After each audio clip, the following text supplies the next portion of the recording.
Papa Team 6, we're back. Another episode of For the Dads.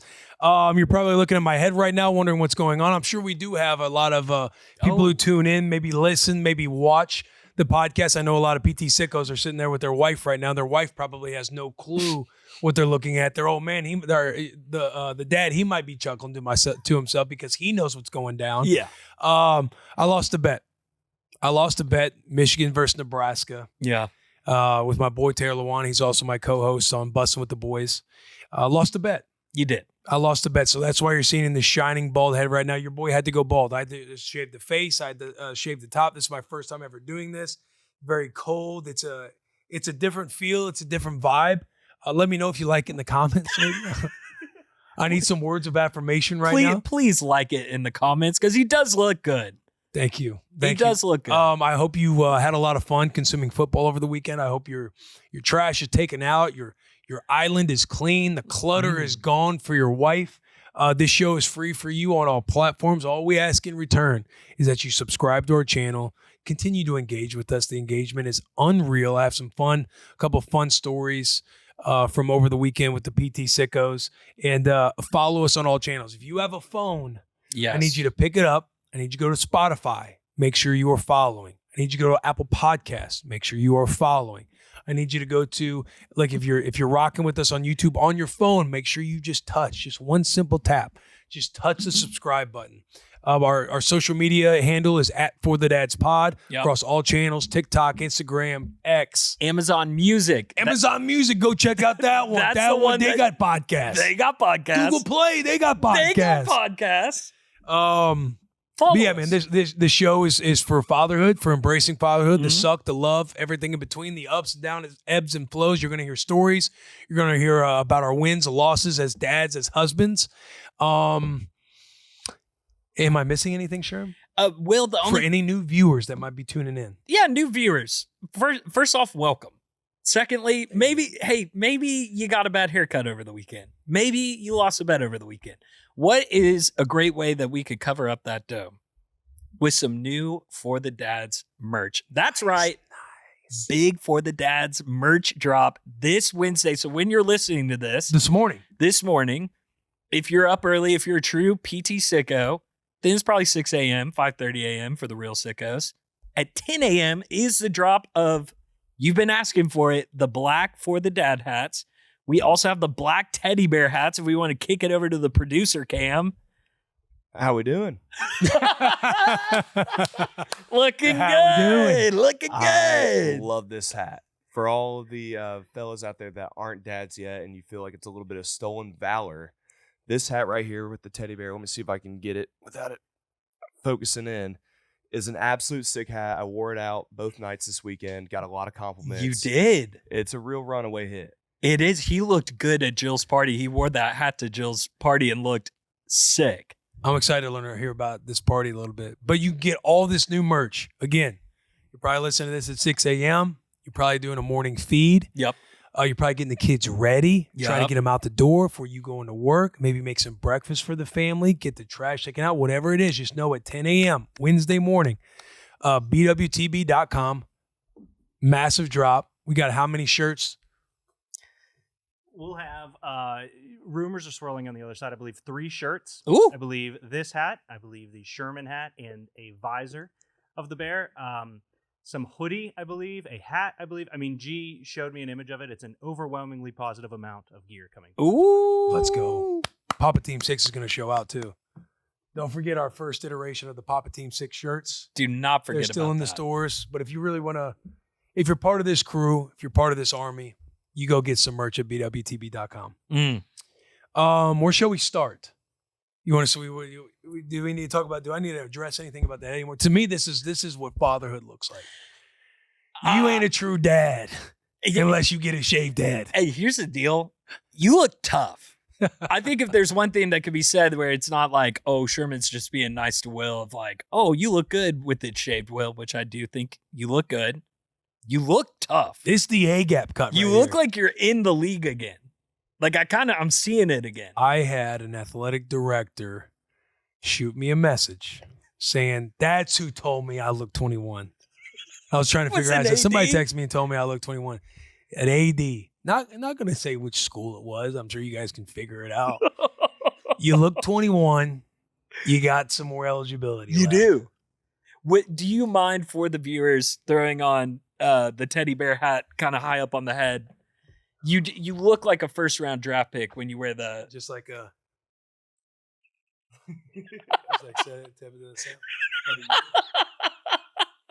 You look like the guy that I probably shouldn't Blessed to be draft, here. but I'm not going to regret it when I do. Yeah. Get the grill going. Got the chains on. The first thing I did, I got out of bed. When I knew I lost the bet, I'm like, I got to embrace this shit. Yeah. And I'm kind of excited to get my head shaved and my face shaved. I looked at my closet. Yeah. And it was without question, the black True Classic shirt. Had to. And then I was like, it was time to bring these chains back out of retirement. They've been sitting in my bathroom for quite some time. Yeah. I got the St. Christopher necklace with a cerulean bell etched behind it. Ooh. For safety as I travel. Ooh. My wife, Charles, been asking me, like, when you gonna put the necklace back on? I'm like, I just feel like I'm not as much of a necklace guy anymore. But now with this bald head, You look the tall. black tee, You look and the chains are back. It's fitting that we're talking about Tough. family while he looks like Vin Diesel. He does. Yeah. Great call, Chef. Mhm. Great call. I live my life 1/4 mile at a time. Great quote. Hashtag family. Doesn't matter if you win by an inch or a mile. Winning's winning. Will, I almost had you. Have me? You didn't have me. You didn't even have your own car. Oh! Come on. Go check out Fast and the Furious. Go check out Fast and Shout out, no Furious. free shout outs. There was one last thing I was going to say. You wanted to talk briefly about solidarity. Solidarity. You wanted to talk about how, speaking of family, that we are a family on this show. Yeah. Was there anything that you wanted to bring up with that? With solidarity, head shaved, or how are you feeling? There is a co-host with me on this show that put in a bet of Nebraska minus 12.5, 13.5 over the weekend. 13.5 put $100. I did have some guys riding with me Yeah. on the game over the weekend, the Bussin Bowl. A couple gentlemen sitting behind the cameras right now, Derek and Chef. So there's a part of me, it's like, am I the only one that's going to take the bullets here on shaving my head? Or should my For the Dad's family, should my PT Sixers, should the captain of Seaman Team 6, the Funkle Club, what you laughing about? You too. You too, bucko. I'm laughing because I'm excited. I truly am. Part am. of me is wondering if you guys should be doing this in solidarity with your boy. If we're going to be a family, if we're going to be like this, then I think it's only right that you guys do it with me. Comments, let me know what you think. I have to be completely honest. This is my take on it. Overwhelmingly excited if the whole PT6 crew is down to shave heads. I mean, Chef's there. He was like that when he first showed up as an intern. He had that thing buzzed down. Yeah. Yeah, been buzzed for. Well, actually, that was the first time. I'm willing to do it. I don't care. Can I go half guard up top here and then a fade on the side? Yeah. Do we have to go full That's my only razor request shave? because it would really help with the girlfriend convincing her. Because I told her I was going to grow it out till the summer. Yeah, I don't see why not. Awesome. I don't see why I'm in. not. It would obviously mean the world to me if you did what I did, but if you guys are standing in some type of solidarity with me, I would love that. What about you, Derek? You're kind of new here. You know, you got a nice little head up top. I had already told Sherm that after October 13th, I'll do whatever you want to my head. That is our engagement photo day, where we are sending out wedding invites. I think that's safe. from That's those safe. pictures. That's safe. So here's what I'll say. October 14th, we are going to the Jonas Brothers. I will gladly walk into the Jonas Brothers with that haircut as long as I'm not losing my wonderful fiance. I have no issue riding. Bro, with so when I lost this bet, because Char was talking to me last week and she was like, are you actually going to cut your hair? And I was like, I mean, sweetheart, if we lose, I have to. But I'm telling you right now, we are not going to lose this football game. Taylor's going to be the one buzzing his head. We're not losing. This hair is staying. I know you love the hair. Guess what? The hair's staying. Because she's like, we got family photos in early October. Oh, no. And I'm sweetheart, don't even worry about it. We ain't losing. We lost. She wanted me to back out of the bet. She wanted me to like not do it. I'm like, sweetheart, I can't. I got to be a man of my word here. I gotta pay my debts. she really was like, we got the family photos, I'm like, it's one set of family photos. Family photos, by the way, which, I didn't like set them up, but I put it out there. I was like, hey, we should get some family photos. You did. Remember on that? This on this show. Sent that text. And we got some family photos dialed in, which I'm excited about. But it's like, this is one group of family. This is one sitting of family photos. And we'll be able to look back at this family photo, like, Daddy, why's your head shaved here? Daddy lost a bet. Hey, your daddy's kind of a fun guy, isn't he? Man of his word. Yeah, isn't he? yeah. But truly, hello, Taylor. Oh, perfect timing too. You're shooting right now? Perfect timing. But we're 1997 national championship. I believe Can that. you repeat the question? I'm not Mike. I believe that was the When was 1997 97 champions were the Michigan Wolverines. Yeah. That was also part of the you bet. are on camera right here, Taylor. Oh, You have a producer camera. make it down. I want people to see my hair. Taylor, for the first time ever, round of applause, Taylor Lewan. Okay. everyone. Taylor All Lewan. right. Yeah, I just came in here to took an afternoon too and realized that you guys were shooting. Big fan of the show. Big fan of both of you guys. I think you guys are bringing a unique perspective onto the dads everywhere. A lot of people want to be like, this is what I do as a father because I'm the best dad ever. No one's the best dad ever. Kind of just flip a coin and hope to God it works out for your kid. Luckily, everyone in here for the most part Eric looks over at Chef. worked out. And I love that you guys use this as a therapy session because we all need it. So I'll tune in. Yes. I tune in. Thank you. Yeah. Thank you. Yeah. So you have seen the multiple breakdowns on the multiple episodes. Tears pretty much every Yeah. episode. Papa Team 6. Cry- Yeah, cry a lot. yeah. I don't think there's anything wrong with tears. I Thank think you you. need to normalize dudes weeping on camera. Normalize it. Oh, we are doing it. We are doing it. Have you guys done it today? Not yet. Go ahead. Start it up then. Wait, you did We'll come get to in. these comments here in a minute, so who knows? You came in perfect timing because we were talking about maybe the whole crew goes in solidarity with Will on the head shave. Did you take Michigan or Nebraska? I took Nebraska. He took Nebraska minus 13 and a half. Nebraska. Yeah, you guys should. Honestly, if the guys that work at Bussin with the Boys are who they claim to be, everyone who is with Nebraska should do this in solidarity. I don't So- disagree. It just has them just cleaned everywhere. I think y'all. That's a great I think Really, y'all it just should. turns into a bunch of skidheads and me and Coop is what it would be. Coop and Ferda. Wasn't Ferda? Yeah, shave his head too, though. Okay. Right? Actually, now that I think about it, Ferda did go with Yeah, I Nebraska. think I think he said it to my face and then probably went up to Will and be like, someone's got to have Taylor's back. Hey, don't worry. Don't worry. No, because he was like, he was going to go Michigan, but then he was like, we're on the same, like we GM of the fantasy team together. So He's he like, I ended got up to going go. Nebraska. He's like, I got to go with my boy. Like, I got to go with my GM. So yeah, it would be everybody except you and Coop. Yeah. Honestly. And we be the trendsetters. Well, trendsetter. But we Yeah. join in. Right? Have a full cool segment on For the Dads, Cool Kids Club, all 3Ks. You could do No that. bad ideas in a brainstorm. No bad ideas. Right? No bad ideas. Yeah, man. Kick that around. Maybe, bad maybe I'm in the ideas. wrong show right now. You're no. Guys can't joke around. Well, we That's what I'm joke. here. We joke. Guys can't joke around? We joke. Okay. I'll tell you this, it's much more fun being a guest on a show. It Yeah. really I can do is. whatever I want. Yeah, you can. Gotta say whatever I want. That was it, though. That's all I have to say. All right, guys. I'm gonna go finish business Do your in thing, that man. bathroom. Get that And, afternoon two in. Once again, love the show, and I mean it. I mean it. Thank you. And then before I go, would you say the 1997 national champions were? The Michigan Wolverines. My boy. Round of applause. Taylor Lewan. Sarah Lewan. So yeah, we can get the Clippers out. I guess, Derek, we can wait until your engagement photos are done. That's fair. Chef. Yeah, I'll do it. Yeah, I'll do it. I'll do too. I mean, I just buzzed Oh, my yeah. head a month ago, so I don't. It's not like I got a big old. Oh yeah, you look good. You look good with the buzzed head. Thank you. I'm in need of a haircut. I think that going in solidarity wise with you, it would feel good. I think if the whole crew had it, we kind of look tough. We'd look tough. Just saying, Papa Team 6. Come on. Should we dive into some engagement? Shout out some fans. Yes. Dude, I had a really cool conversation, and I am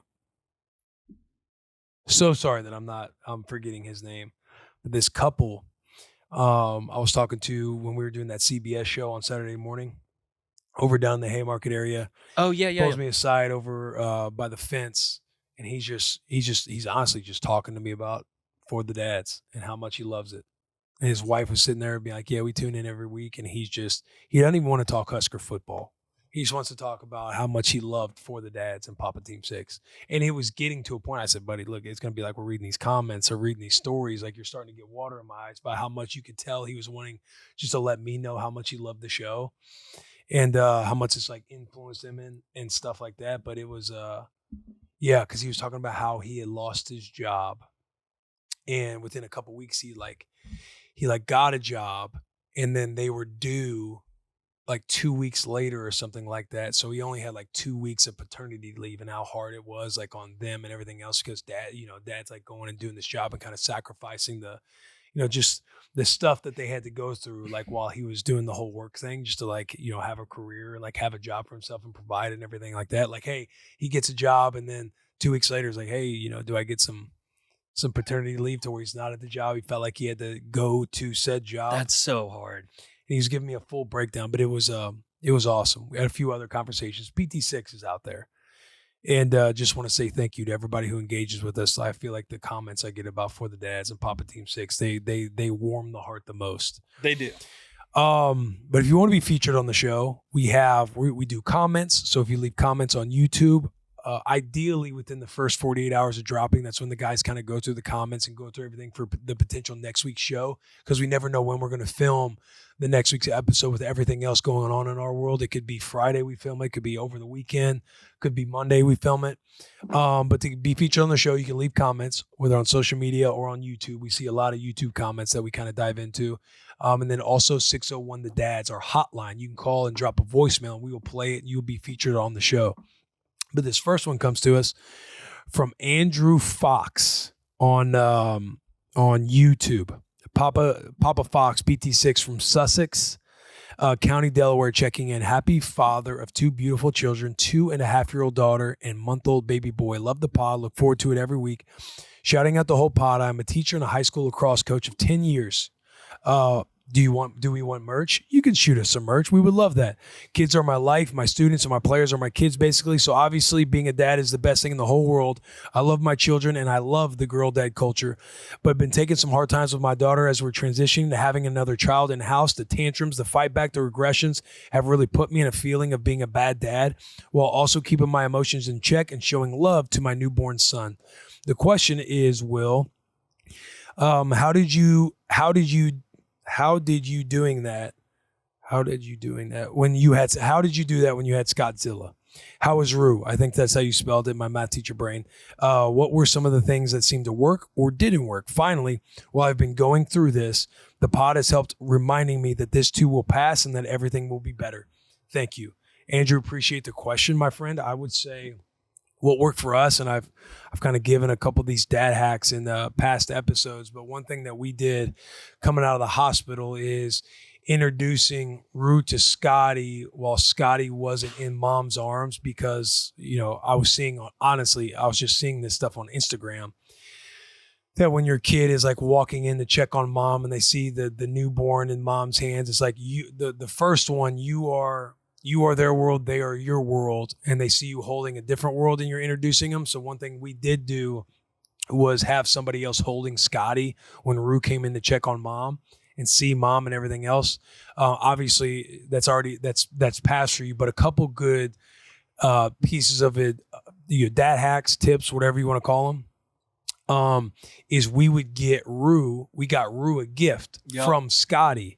And it was like Rue at the time loved Frozen, still loves Frozen, but loved Frozen, love Anna and Elsa. So we gifted her this Elsa necklace or this like little jewelry set or whatever from Scotty to Rue when we brought Scotty home. Like, Scotty has you a gift waiting at home.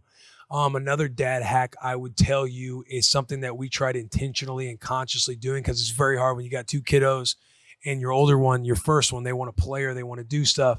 Dad, do this, or put me down first, or Dad, I want you to hold me, I don't want you to hold Scotty, is instead of telling Rue, I'm holding Scotty right now. I can't do it. Or Rue, I can't do this because I'm doing X, Y, and Z with Scotty. I still do that from time to time, but I got to catch myself saying it.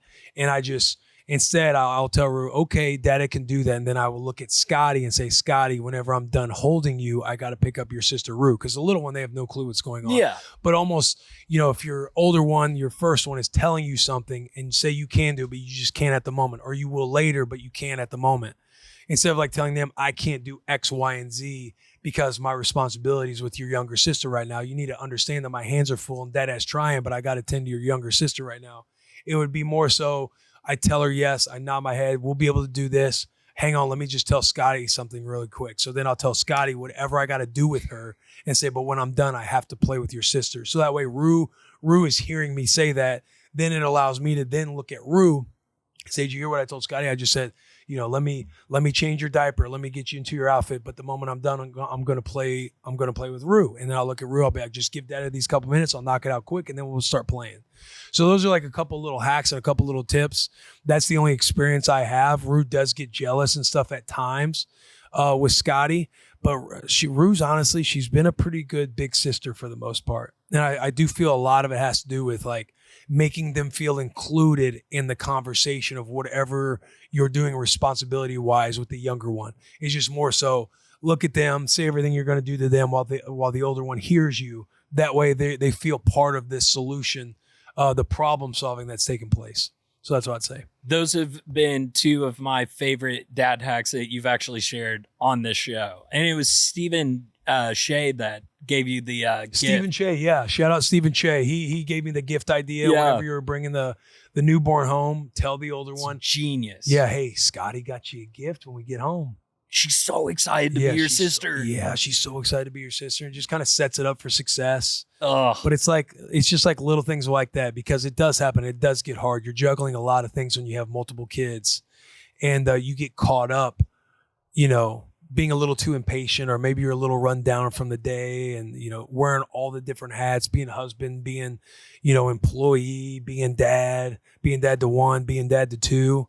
And you kind of like, you get a little frazzled, but that's like one thing I will allude to in my brain is, okay, if I check the way I'm talking or Rue doesn't feel important right now, I try to think of what I've just been doing and be like, I got to switch it around. I need to talk to Scotty. Say, hey, Scotty, whenever I get done putting you in your crib or give you your bottle, I have to go play with Rue. It's Rue's time. And, you're sitting there talking to little one. They have no clue what's being said. But Rue's fired up because, you're talking about her and letting them know at the same time how important they are in front of little sister. I love that. Next one that I have is off of TikTok, which we haven't done a ton of comments off TikTok. I saw Derek pulled a bunch of TikTok comments, which gets me stoked. This is from 26stew_. He says, fellas, dad to a rambunctious 11-month-old boy who hates sitting still. Even when getting his diaper changed, full of shit. Good. Also, longtime PT6er. My son has recently been deployed to every nook and cranny in our house since he is crawling now. Anyways, had the best dad moment the other day. As I walked in the door, he crawled to me with the biggest smile. Also, he caught him bobbing his head to Rocky Top, which made me ecstatic. GBO. Come on, Chef. Thoroughly enjoy all the pods, fellas. Great advice for future dads, new dads, or all dads. Love that. Which I also have a similar story. A GBO. GBO. I have a similar story with Scarlett. That's one of my crack a cold ones. Okay. Not crawling, but smiling. All right. Thank you for the comment on TikTok. Yes, thank you. Love that. TikTok comments. Let's go. 26stew. Follow us on TikTok. Brandon 0950. Ripped a fart in my son's room after asking, did you hear that frog? He laughed. My 3-year-old thinks farts are funny. Good. Love the pod, fellas. Keep killing it. Then some more PT6, some engagement here. Nick Beckwith responds to him. My dad used to call them California barking spiders. Legend. Love seeing the community. Just the community talking back and forth with each other. Just all dads trying to help each other out. My dad was a big barking spider guy. He loved that joke. And I never fully got the joke because I was like, I don't know if spiders bark. Like, what is my dad talking about? Chef shaking his head too. Like, I don't know. He don't know. This one comes from Brett DeRoe _ also on TikTok. How's it going, guys? My name is Sergeant Brett DeRoe, and I am currently deployed to the Middle East. Thank you for your service, Brett. However, my wife is back home and is due in October with our first baby, a baby girl. I'm super excited and nervous about this, so I was just wondering what tips you have for a girl dad who hasn't been there through all the appointments due to military service. Also, I plan on surprising her by coming back before our baby is born. What should I do for my wife to help make up for the lost time? You guys are a huge inspiration to me, about to become a girl dad, and I can't wait to make my own memories with my daughter. Any tips you could give me would help out a lot. Thank you guys for being awesome motherfuckers and awesome girl dads. Hopefully me being from Iowa doesn't rub you the wrong way, Will. Winky face. Anyways, love you boys. God bless. That comes from Brett DeRoe. Brett DeRoe, thank you, bro. Thank you for tapping in. Thank you for leaving a comment. Sherm, what do you got, bro? Advice-wise? I know you got a couple things. Advice-wise, as far as like making up that time, I feel like it's so different in Brett's case because he's literally serving our country. Mm-hmm. But I know what he means about like the guilt from absence. Yeah. And although I did not experience that with my wife, I felt like the communication, even if I wasn't able to make a baby appointment, the communication before the appointment and after the appointment meant the world to her. Of even the most minute stuff, her head has grown 8 millimeters, Sherman. Oh my gosh, that's incredible. Because we were worried about the size of her head, Jill, but like being plugged into those conversations. But I think the best gift that he's going to give them is like him coming home and surprising them. Like those, you want to talk about crying on camera. Yeah. Yeah. I'll pull those up on YouTube, just a soldier coming home, a mom or a dad. And oh, dude, I'm dead meat every time. Yeah, I'm with you. It always comes back to the communication and just the presence. And then if you can't have the presence, just them knowing that you care to ask about what's going on. Because you got to think, too, as a mom going into these appointments, and let's just say it's alone, like there are things that they're nervous about. There's things that they're learning. And whenever they come out of it and talk to you, they want to know that you're there and you see them and that you are in it with them, even though you might not actually be with them. So whether it's fears or insecurities or learning something new, it's that same excitement to where you're curious about it. And what you got in that water? I was worried about the bottom of my water, but I think it is just some liquid IV. Yeah. Nice plug. Thank you. But yeah, just knowing that you're in it with them, as much as you can possibly be, because she gets it, and I'm sure she asks you, "How's everything going?" There, whether you can share with her or not, but it's just flipping the table and asking her, "Hey, how's your day? How are you feeling going into it? Are you feeling excited?" They want to know that you're excited. All of those different things. That's what it always comes down to. Because for me, if like my wife checks me, a lot of the times it's like, I just want to know that you're excited or that you're feeling some of the same things I'm feeling versus like staying, reserved or unemotional. You know what I'm saying? I know exactly what you mean. And the other question that he had asked was like, what advice do you have as a couple girl dads for me? I think the only thing that I would say, instead of some advice, is just like to get Brett excited is I feel like dads, the opportunity is so great with being a girl dad, like the opportunity to be a good father to your daughter. Mm-hmm. But that cheat code of like the relationship of a daughter and her dad is like, I'm starting to see it with Scarlett of just like the way that she looks at me and the way she interacts with me and stuff. And like, it's just so much fun. It really is. And like, Brett, you're in for an absolute treat. I know I'm only barely 11 weeks into, this whole process, but it's like, it's such a cool thing. It's such a beautiful thing. I don't know how to describe it. Even your barber, what was his name? Alan. Met Alan today. So Can nice. can you turn that on? Can people hear the lawn mowing going on outside? I will get that out of the. Okay, because that just got super loud. Yeah. Alan's a stud, bro. Alan's a stud, and congratulations to Alan. They have a baby girl on the way Yes. in October, and it was fun just him saying like, "Hey, I have a baby boy, but we actually have a baby on the way. And it's a girl." And like just the look that he kind of gave me and like dapped me up. It's like, I don't know. There's just something cool about being a girl dad. So Yeah. Awesome responsibility, like the new love that you have, like you are your daughter's first love. Go back to episode 1 and listen to the end of the episode, because I kind of do a little written thing on being a girl dad and what it means, and I absolutely love it. And then what you'll do is you might not have the capacity yet, but one day you will when your little girl comes. But I would say when you're wanting advice on, your wife, whether you're away or she's alone, it's almost like, how would you want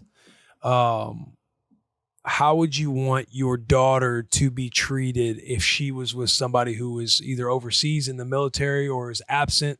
Like, again, sometimes that's just that's the hand you're dealt with. yeah, That's the life that is chosen on being married to somebody who with their job and career is absent a lot of the time. Like, you as a girl dad, how would you want that man to treat your daughter if he was away? And you'll find a lot of those answers that way as well. And then you'll kind of know, things to ask, things to feel excited about with your wife, because I feel like that gives you a nice little guiding light when you do finally have your baby girl. I love that answer. That's a good answer. I've been joking around in the office sometimes with some of the single guys when they're telling stories of like, dating and texts that they're sending back and forth, and especially Ferda. Matt. That's who he's talking about. It's just especially Matt. Matt. Yeah. I'll go, "Hey, that's Scarlett you're texting. Keep that in mind." He's like, "Oh, bro, you're so right. Hey, Sherm, you're so right, dude. So right." Yeah, Ferda, that's a Seaman Team 6 member right there. He's right there with Chef. Yeah. Second in command, would you say, Chef? At least he might be. What was the military branch where it's like the Goon Berets. Yeah, but like I'm talking about the actual like the Delta Squad guys who are just like they're like black ops operators. yeah. Yeah. Ferda might be a Goon Beret. He might be a Goon Beret that's on Seaman Team 6. Yeah. Yeah. And for people, if you're new tuning in, the tiers we have here, Papa Team 6, those are the fathers. Yep. You might be on Seaman Team 6 currently, where you're not a dad yet, but you're shooting. You're dropping in Seaman Team 6 to do, some night operations. Oh, yeah. We also call that buds training, breeding until dad status. And that's for you pre-PT6ers. Pre-PT6ers, you're trying to You actively are become trying. a PT6 member. That means you're in buds training. Yep. You could be a Seaman Team 6er where you're playing for the love of the game. Milk Team 6. Milk Team 6, that's the female audience or right now. Mama Team 6. Mama I've seen Team thrown 6, around. yeah. Dad, DG6, which was Daddy Girl 6, right? That we came up with the other You ended on a episode. comment from last week. You ended on Daddy Girl. Yeah, Daddy Girl 6. Okay, Daddy Girl 6. You got the Goon Berets. Goon Berets. Yeah. What did I say? Did I say Goon Berets or Green Berets? You said Goon Berets. Okay, yeah, you got the Gooners out there. Those are the young Oh, yeah. bucks. Those are the young bucks now. This comment I got on YouTube, Chris Deck 4245 boys, day one PT6 sicko. Love the pod community being built for the dads. As a dad amongst a crew of Goon Berets, it's been great hearing from the other dads and relating to the absolute battle stories that are parenthood. Thank you boys for all you do. Keep it under an hour. We gotta keep it under an hour. Gotta keep it under an hour. I do have an email here from Dustin Disher. Hey fellas, new PT6er to be at any moment now to a baby girl. Contractions are happening and likely going to the hospital tonight for delivery. No. Just wanted to say thanks for the pod. It's brought my excitement to be a girl dad to a whole new level. Wednesdays on my way home from work, I listen ASAP, and Wednesday evening I watch it again on YouTube and force feed it to my wife, respectfully, because she needs to hear it. Thanks again for the great laughs and loving tears. P.S. I hope you find a way to ship to Canada soon. Double P.S. Go Bills. Yours truly, Dustin. Dustin, thank you for reaching out. Disher the Sixer. Disher the Sixer. Congratulations, man. Congrats, dude. Congratulations on the new baby girl. I got Matsum 1025 on YouTube. PT6, brutal start to the week. My dog got sick Saturday night, Sunday morning. Take him to the vet. Find out it's pretty much nothing they can do. So we had to put him down. Dang, dude. I hate that. I have a 6-year-old and a 4-year-old. My 6-year-old was devastated. The 4-year-old doesn't quite understand yet. Took us a couple days because it was definitely unexpected, was for sure looking forward to the pod this week. Dang, dude. That stinks. Yeah. I was lucky enough that I was like high school age when we had family pets. But the way it's lining up with Scarlett, Wrigley and Goose they're a bit older. They're like 7. And I'm like, oh man, she's going to be like 5 or 6. Yeah, I want to say Waffle's like 5 or 6 years old. Yeah. So I'm sure that'll be a moment. That's a hard one. But I think it can be I think that it can be dealt with like in a really cool way, how you treat it, of like, you know, talking through, if they're old enough, like talking through what has happened. What, you know, dogs, they don't live as long, and here's why, and da-da-da. But, you know, the great thing is we can get a new dog, or we can get blah, blah, blah. Gotta get a new It's dog. the new dog, bro. Yeah. I remember when I was like the same age as, so my parents, they did the whole get a pet first before having a kid for the whole responsibility factor. So Conan, he was a Rottweiler, stud Rottweiler too. Love that. I look like a guy who owns a Rottweiler right now. A couple of them. Yeah, a couple of them. They're good dogs. It's all about the owner. It's all about the owner. It's about the owner, ain't the dog. It ain't the breed. It ain't the dog. It ain't the breed. Aren't they like the number one attack dog? Because hey, it's the owner. They paint him in the wrong light. So I was like the same. I was like a year behind Conan. And I was like somebody who, you know, I like got into the dog bowl. I ate the dog food. My parents had to like, I ate the dog. That's food. where Scotty got it. Bro, Scottzilla, man. She's just like her daddy. But I'd be in there at the bowl eating the dog food. They'd have to like set me on the outside of the gate and stuff. And I'd be crying, trying to hang with Conan. I was the only one because Conan, he was, you know, a little guard dog now. Oh, yeah. Like growling, you get close to the bowl, but I could just crawl up there and just eat with Conan. He would let you? Yeah. I would go and flip change the channel on the TV back when you had to go do it on the TV, and my dad would get all pissed off and want to tan my ass, and he saw it to me one time. I did it again, and he started to approach me, and then Conan got in the middle of my dad and stuff and was growling at my dad. Yeah, just knowing that I was about to get a little licking. Uh-huh. So I was close with Conan, and so Conan Rottweilers lived to around like 10 years old. And so we lost Conan when I was 10, and my dad, everybody was grieving about it, mourning the loss of Conan. And my parents handled it well. I was very sad, but again, you get a new dog, it's like new life. Yeah. Kind of passes the time, but it was tough when we lost Conan. Conan was a good boy. Dude, pets are so awesome. Pets are awesome. Ah. Gosh, Marley and me. Oh. I'm sorry. I'm sorry. Dogs are so awesome. Dogs dude. are, man. I just want to shout out. This is such a random story, but my mom just got a dog. His name's Bama. Sorry, chef. Sorry, no, that was Jesus funny. Christ, fuck that dog. Kid show. But just hearing like the cheer in my mom's voice, of her just calling me and telling me like, oh, you know, Bama was barking loud when like the mailman came up to the door, and the mailman made a joke of like, oh, your new dog's a good guard dog. And, you know, it helps me like feel safe at night. And I just love stuff like that, dude. Dogs are just the best. They really are. I got a comment here. Okay. I got a couple more. Oh, as well. sorry. I just went. You go. Luigi? Luigi. Lukuigi on YouTube. PT6er of 3 under 5 here. Mama's letting dad have the weekend. Going to try and catch the Friday live show. Already signed up for the tailgate. I told her she's on Milk Team 6, which I had to explain to her. Cheers to another Will Day, best day of the week. Fantastic interview on House Rules as well. Go Big Red. Dude, shout out. Shout out Luigi. A shout out Luigi. Go Big Red. Hey, GBR, shout out Luigi. And when is Will Compton Day? It's around this time of year, right? September 19th. That's my birthday. I am so sorry. What do you think? I was thinking of like the Will Compton Museum and all that stuff. That's also September 19th. That's the Will Compton Day. I guess. Oh, you're talking about with Barstool. Yeah. Like the museum. Yeah. Is that maybe? I don't know. I can't remember. I need to look that up. I still have that shirt. You look that up. I need to look that up. Will Compton Day. We need to keep celebrating that. We do need to keep celebrating that. Big opportunities for celebrating Will Compton Day. Okay, good. 5th is Will Compton September. for the internet. We missed it. I got to throw love to my guy any way I can. That would have been fun to just celebrate that. That would have been fun to celebrate that. Dang it. Just bring it back to the, yeah. I got Nick. For other reasons outside celebrating myself. Of course. I got Nick Sexton. This one's from TikTok.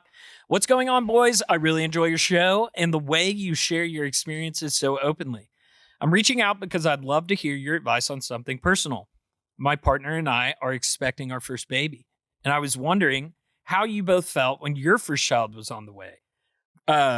Were there things that surprised you or advice that you wish you had received at the time? I think it would really help to hear your perspective as I get ready for this big change in my own life. Thanks for taking the time to read this and keep up the amazing work with the podcast. That comes from Nick Sexton. Nick Sexton, thank you, brother. I would say you're the closest removed from firstborn. Yeah. Do you have things that jump out at you that you wish you had advice on?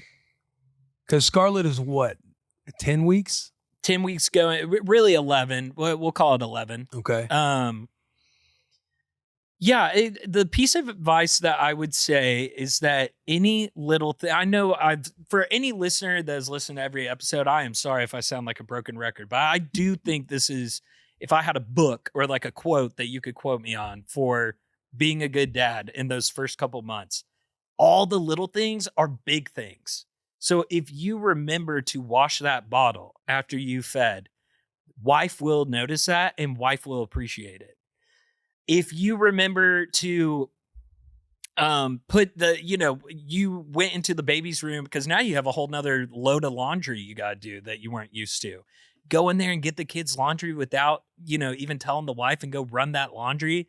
And when she opens up the dryer later that day and sees that the kids' clothes has already been, washed and dried, she is going to be stoked. And I'm giving myself that advice. I fall short in that area all the time. But as far as how do I want to absolutely kick ass as a dad? It's all those little things that, I'll do that later. Do it right then and there and do it for both the kid, your wife, but for yourself too. It's going to make you feel like a part of everything, because it's so mom when she's pregnant. It's really just mom and taking care of mom and how can I help mom. And then once baby's there, it's okay, you're up, dad. What do you got? And if you step to the plate and you're doing all those little things, your mother-in-law, dad-in-law, everybody's going to be going, he's doing a good job. He's kicking ass. That would be my advice. Dude, well said. Thank you. I don't think anything needs to be added to that, but very well said. Thank you. Because you're right. It's all mom. And then as dads, I would assume it's just being a guy, being a male. It's, you think to yourself, if you had, I had an awesome mom growing up. So mom did a lot of stuff for me. My dad, he was the one who went to work, commuted an hour, an hour and working back to each day, kind of like the working dad. He worked a lot. He had to work a lot. And so my mom did everything around the house. So growing up, and it's 3 boys, no female energy. You just think mom takes care of everything. Mom always has all the answers. So when when I'm a husband and my wife is pregnant and everything else, there are times where you just think, oh, Charles got this. Moms just know how to do this stuff. And the truth is they don't either. They just, they have to figure it out, and you don't want them to feel alone in the process. that's the entire game. It's like that's the entire game is like asking those extra questions so that way you're prepared, not being told what to do afterwards. There's a few times where Charles would have to tell me afterwards, and it's like, man, why is she on my ass about stuff? Like I'm trying. Where it's like I need to seek out this type of preparation before I even get in these situations. Yes. Where it's like if I am doing the laundry, do I need to dry every article of clothing, or some do I need to be hang drying them? You know, mom can get a little chippy, mom can get going, or the women can get going. Hey, you're supposed to hang dry this one. What's this one doing in the Or like dryer? cleaning the bottle. It's like I would do the shortcut at times where I'll just put the hot water in and put the soap in and I just shake it up. I'll just shake it up, rinse it out, and put it on there. Hell yes. She'll be like, hey, sweetheart, sometimes you got to twist the top off. You got to pull the rubber part out of the plastic and clean the insides, because if not, there'll be some residue inside there. And I'm just like, yeah, she's right. I'm literally just taking the shortcut here, but I need to be the guy that like cleans out the bottle so that way it's just sitting there. And then she sees it, so they know that the effort is being put forth. But that was well said, man. Also, cheat code and wives, plug your ears. If you take the nipple out, I've gotten it down to where I can one-hand it, where I take the nipple out of the top and both pieces stay in my hand, and I go a little, underneath the water, put it on the drying rack. Little dad hack. Little dad hack. Jill would be pissed if she heard that. Little dad hack. She didn't hear it. You told her earplugs. I use the brush. Every time, honey. Yeah. But you do a I little know one Charles listened to this shit back. You never do the nipple. And she's not wrong. No. Like it's been just a handful of times where I've thought to do it. Yeah. 'Cause I'll be in there trying to shake and I'll see her coming around the corner and then I kind of twist it off. And This brush is awesome that you got, yeah, babe. this brush is incredible. This thing's crazy. But she ain't coming around the corner.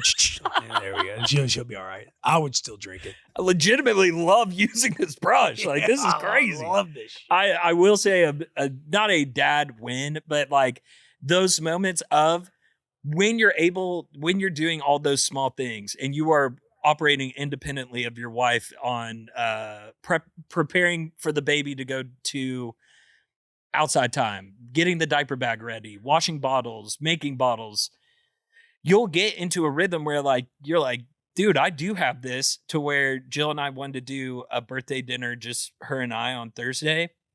And the way it worked out, she was like, I have to go get my nails done and then go straight from there to the restaurant. Oh, I don't know. Like, can you take Scarlett and meet me at the restaurant? I don't want to do that to you. Do you feel comfortable doing that? I was like, I got it. I know everything that needs to go in the diaper bag. I'll have the Doona. I got it. And dude, rolling up to Blue Sushi and walking in with Scarlett and everybody, oh my gosh, yeah. Pull up to the table and then mom like rolls into the restaurant later, and just seeing the smile on her face, I was like, I got this. Yeah, because I want to say early in the game, it's like I'm sitting there trying to get the diaper bag ready, and I'm like, hey, what all do we need to put in here? Buddy. Well, being on this show helps too. I mean that. Like, being on this show helps too. Of like Jill helping to prep me, but like all the little dad hacks that I've been getting from guys, that I've been getting from you. It helps, dude. Yeah. It stacks up. Yeah. We got a Turtle 19XX here, new shirt idea. I rode the Shockwave this weekend. Might be tricky with copyrights, but might be worth it. Everyone loves an inside joke. Rode the Shockwave. Hey, just the wolf on top of a roller coaster, like right at the drop. He's just about to go down the drop. He's in the front car, just would be electric. Rode the Shockwave this weekend. I got one from Tyler Grosswick 4536 on YouTube. He said, "Can we get money line per episode that Sherm starts to shed a tear? Keep up the great work, boys." Love that. Hey, the book is gonna, hey, they say Vegas always wins. I don't know. You bet money. The line right now after these last couple episodes, you're looking at what, a minus 250 on tears? That's exactly where I was at. Yeah. I think y'all are being kind. You could say minus 600 and want to hurt my feelings. Minus 250. Thank you. What are the odds? Hey, what are the odds? That's Brought coming to us later. by FanDuel. That's FanDuel. coming later. I have one last one. Ruler of Latveria.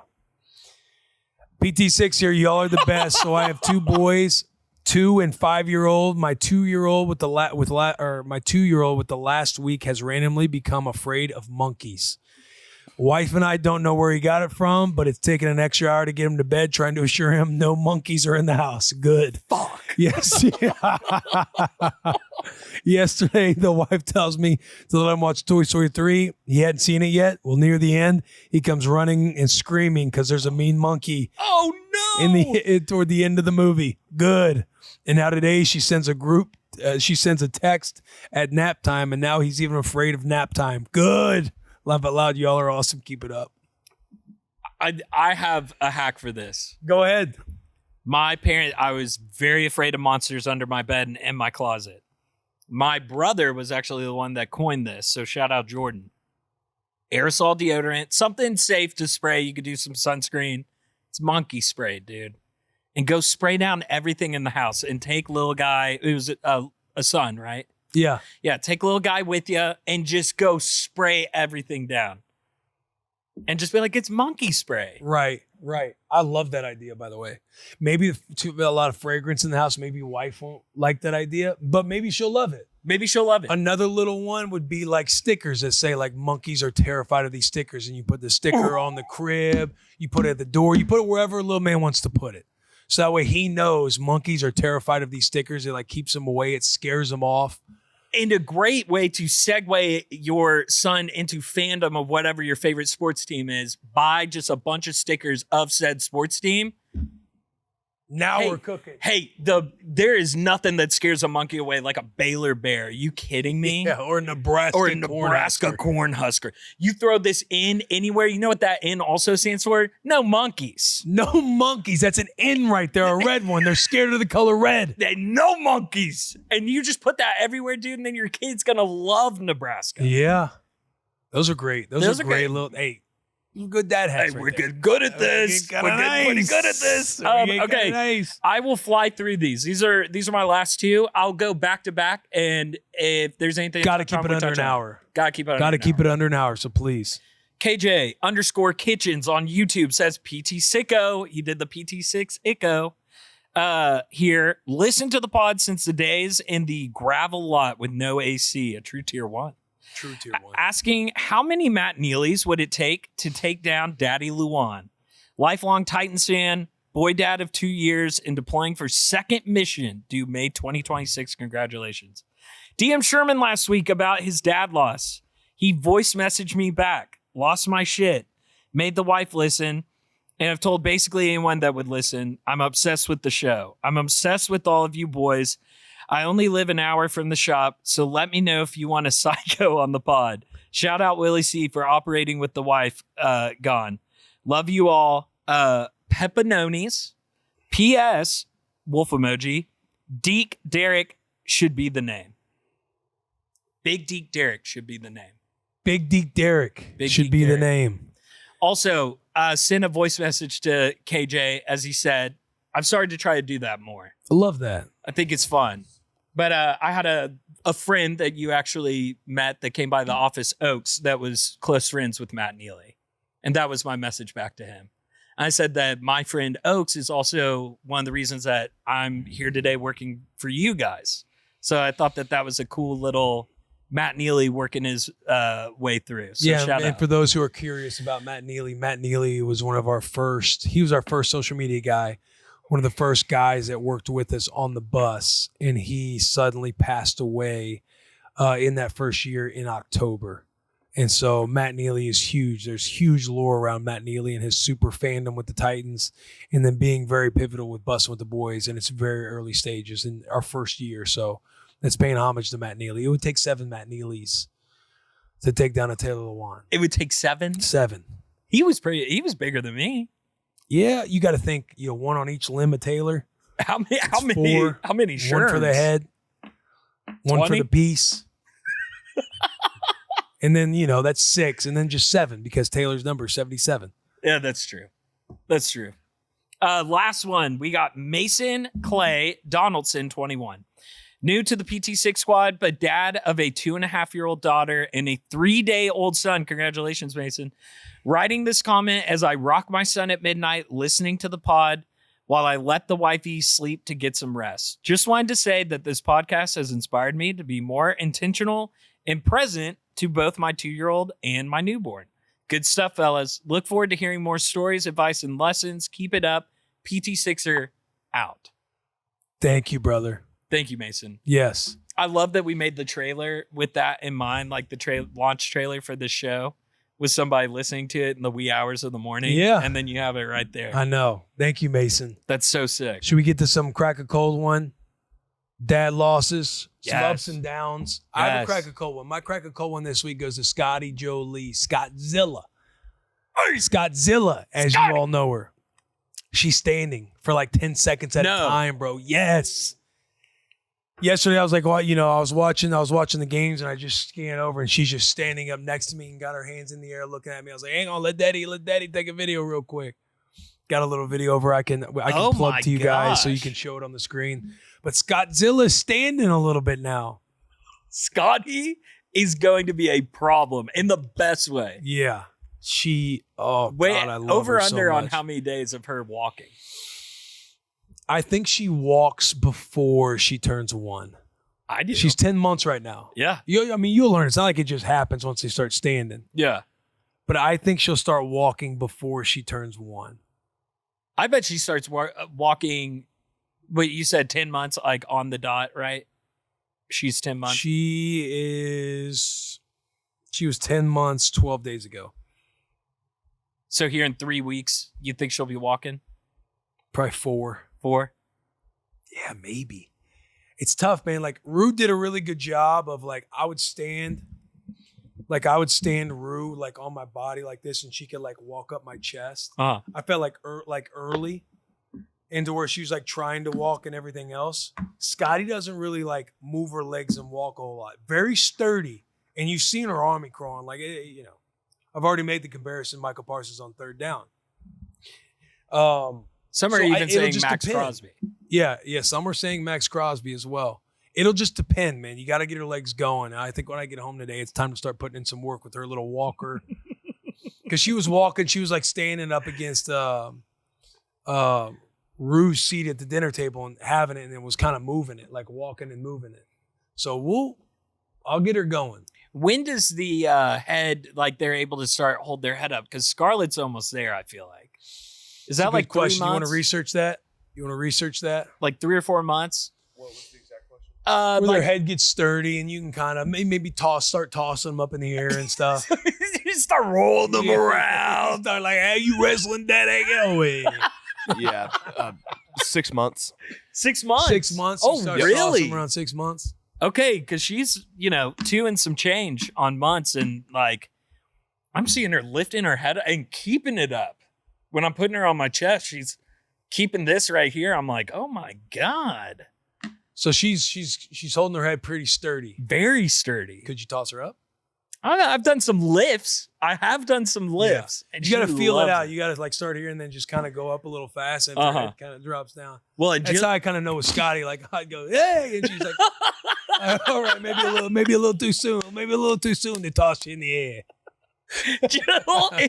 I brought up the idea of lifting Scarlett, and she goes, "You're not tossing her." I said, "I lifted her. I'm not tossing her. Yeah, honey. not tossing, sweet. I'm not tossing you. I'm not tossing. I'm lifting." But Scarlett's little face when I lift her up, she just starts beaming, dude. She's smiling. Oh, that's why I crack a cold one. Dude, there's nothing better when they start smiling. Okay. First, this podcast or this show is sponsored by Liquid IV. Guys, we're soaking up the last bits of summer. It's officially the first day of fall, but here in Nashville, it is hot. And the only way to combat that is by staying hydrated, guys. Just one stick and a 16-ounce water hydrates you better than just water alone. We love Liquid IV in this office. We have been absolute sickos when it comes to Liquid IV. I feel like everybody is drinking this stuff now in the office. Liquid IV has 3 times the electrolytes of the leading sports drink and has 8 essential vitamins and nutrients. Always non-GMO, vegan, gluten-free, dairy-free, and soy-free. Savor the last bits of summer with Liquid IV. Tear, pour, live more. Go to liquidiv.com and get 20% off your first order with code BUSSIN at checkout. That's 20% off your first order with code BUSSIN at liquidiv.com.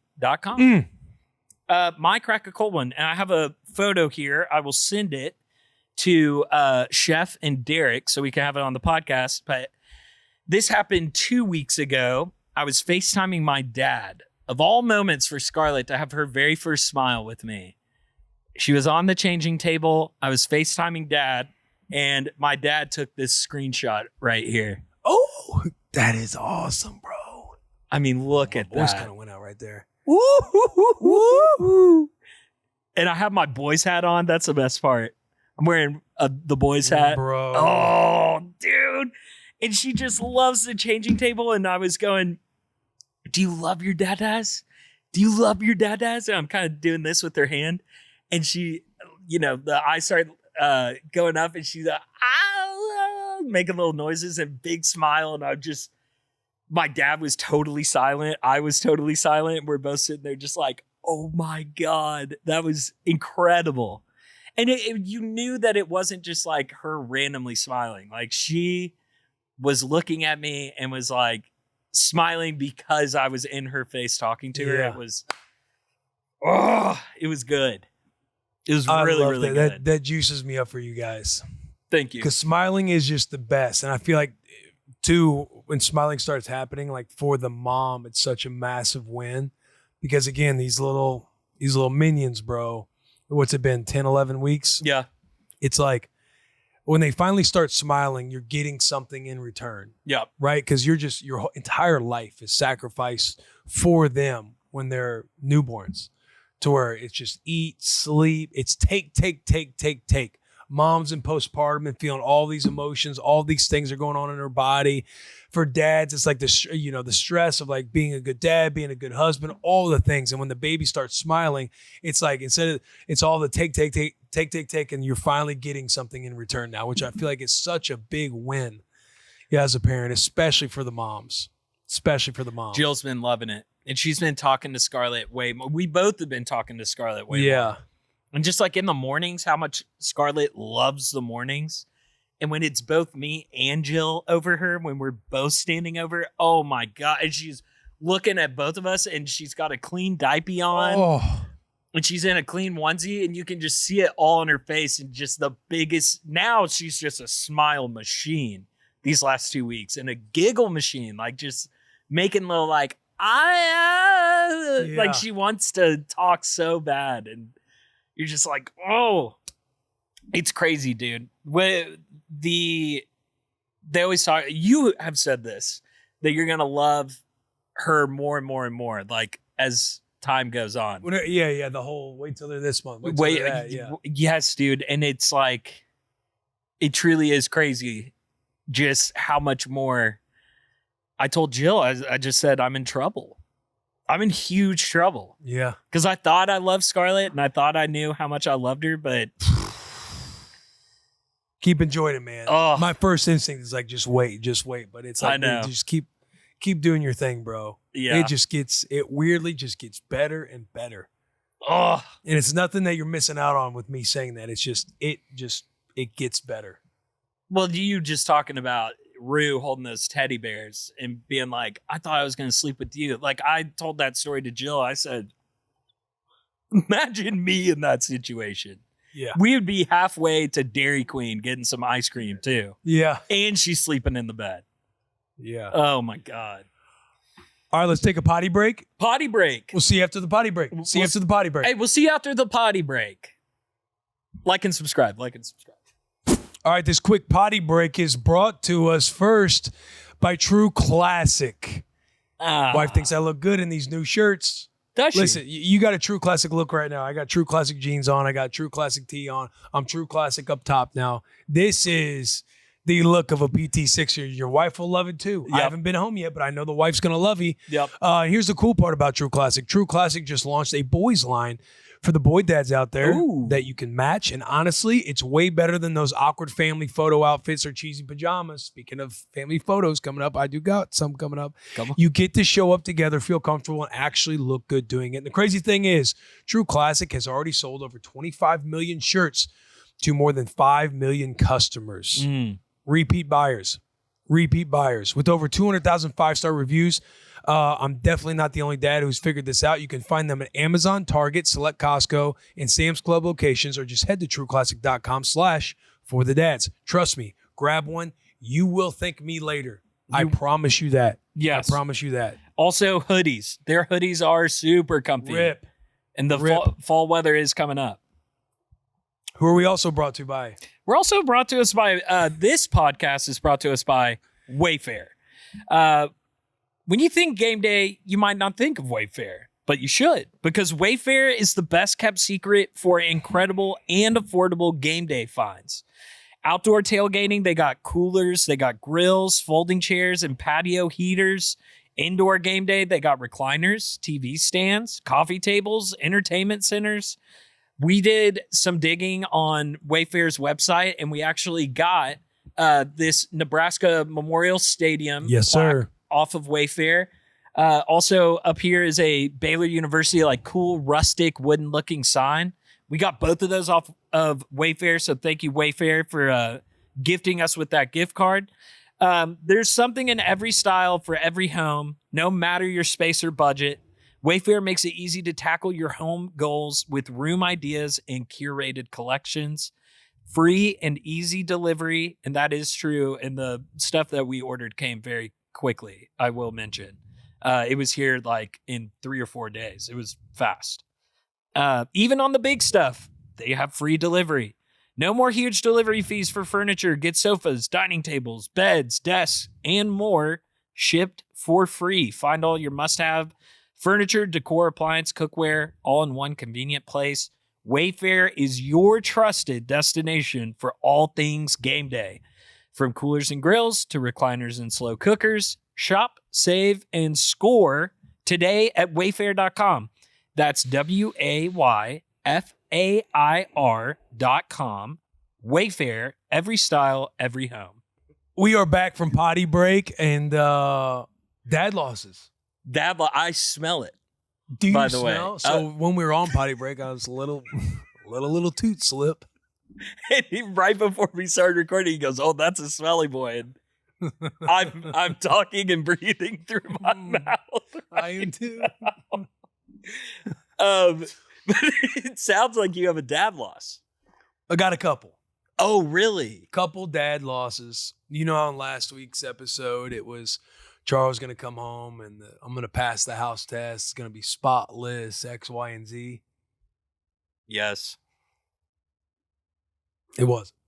Oh, no. Yeah. And this is one that just snuck by me. This isn't, I don't know what to say. It snuck by me.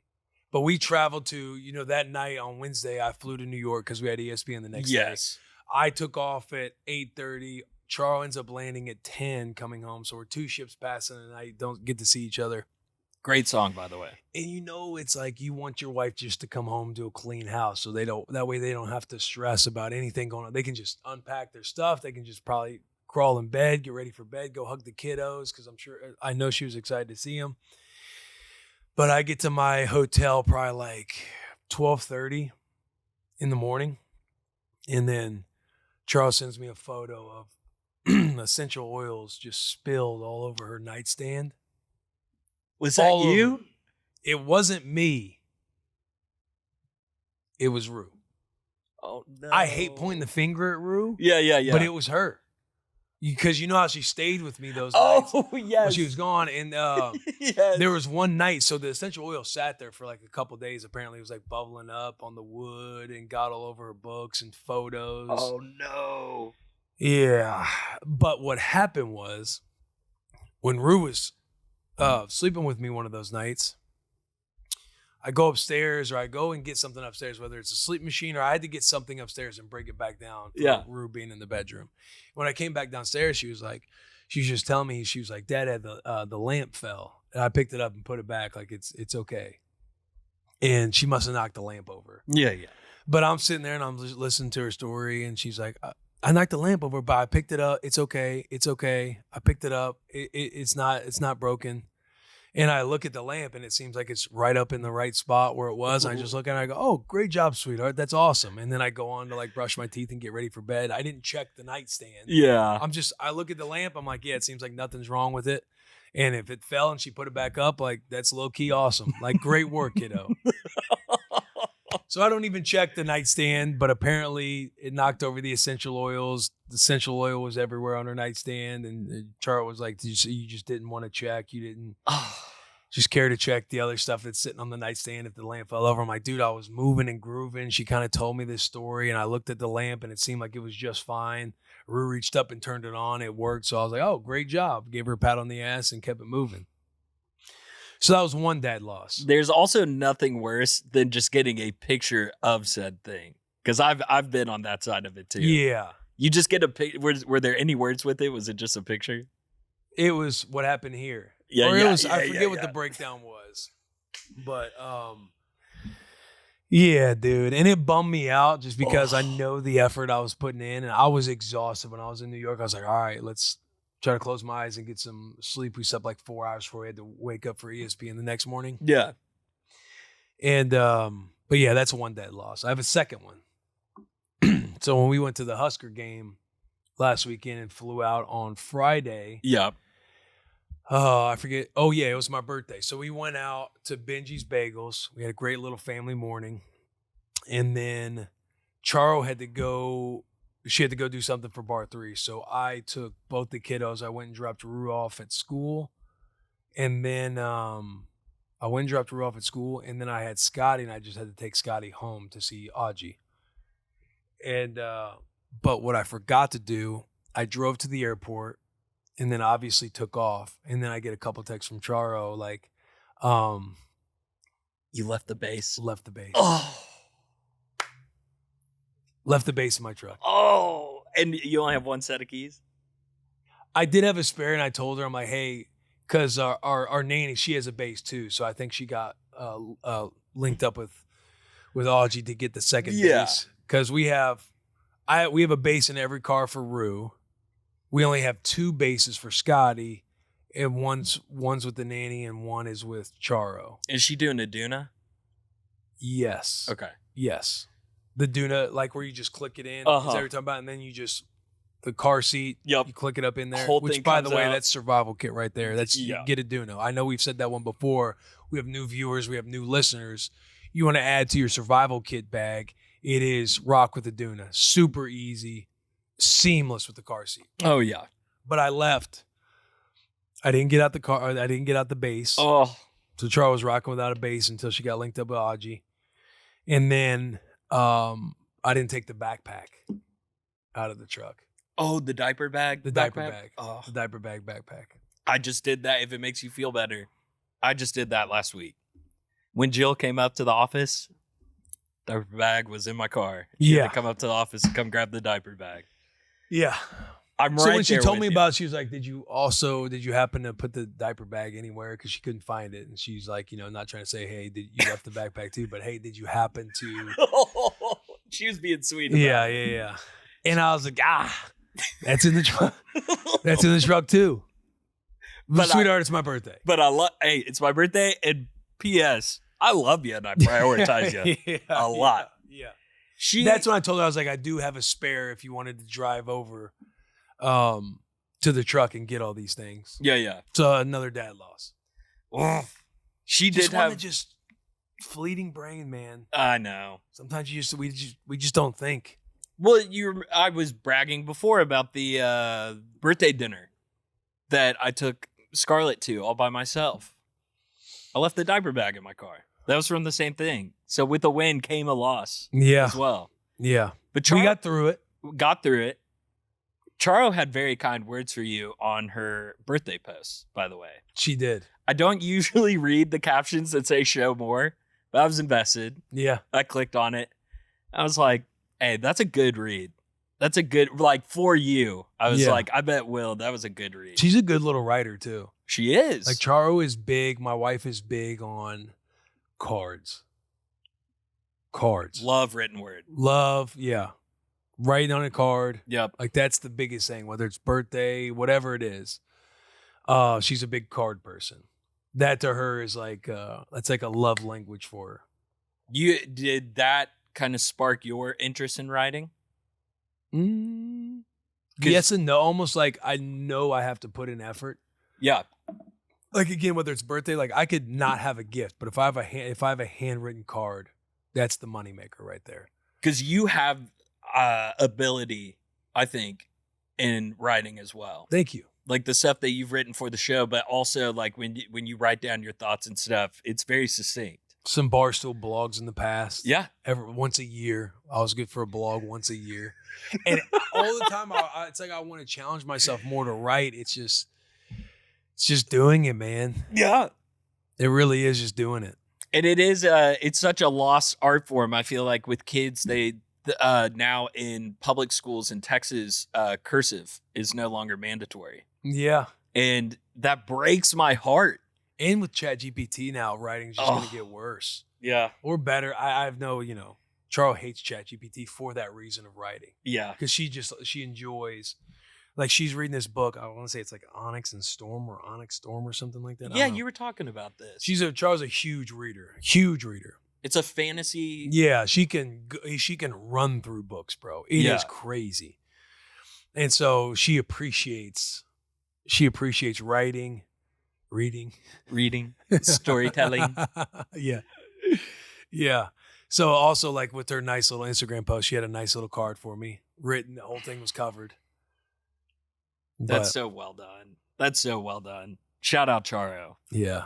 I would, like I don't do it. I want to more, but encourage everybody to like journal or write down their stuff. And again, this is coming from somebody who tells himself to do it and I don't do it. I got a cool little like Charo and I, like one of our little inside sayings that we kind of got connected on and what's the word I'm looking for? Bonded over. Carpe diem. Oh, the phrase carpe diem. Seize the day. And when we were over in Italy and we were in Rome and everything like that, I love stoicism.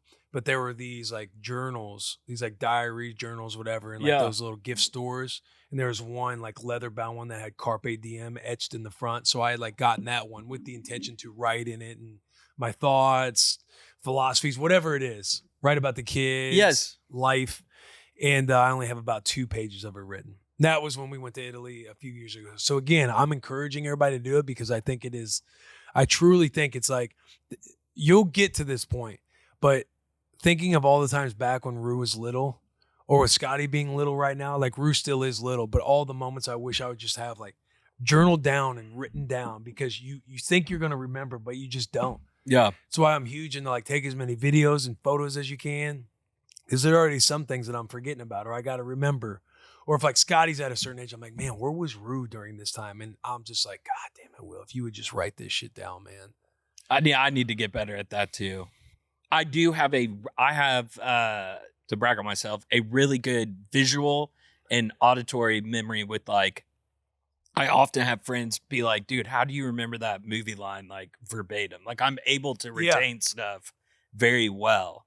But I'm like, if I applied that to my own life of journaling and then being able to like read that stuff, I feel like I would retain stuff even better when it's like visual retention. Yeah. You'd be good. You'd be a good little writer. Yeah. I did a little fun stuff here and there, like little scripts and etc. But I need to like write my thoughts down. Yeah. I need to do it. Write to your kids. Write to my kids. You want to hear a sad story? Yes. Okay. So my mom wrote in a book.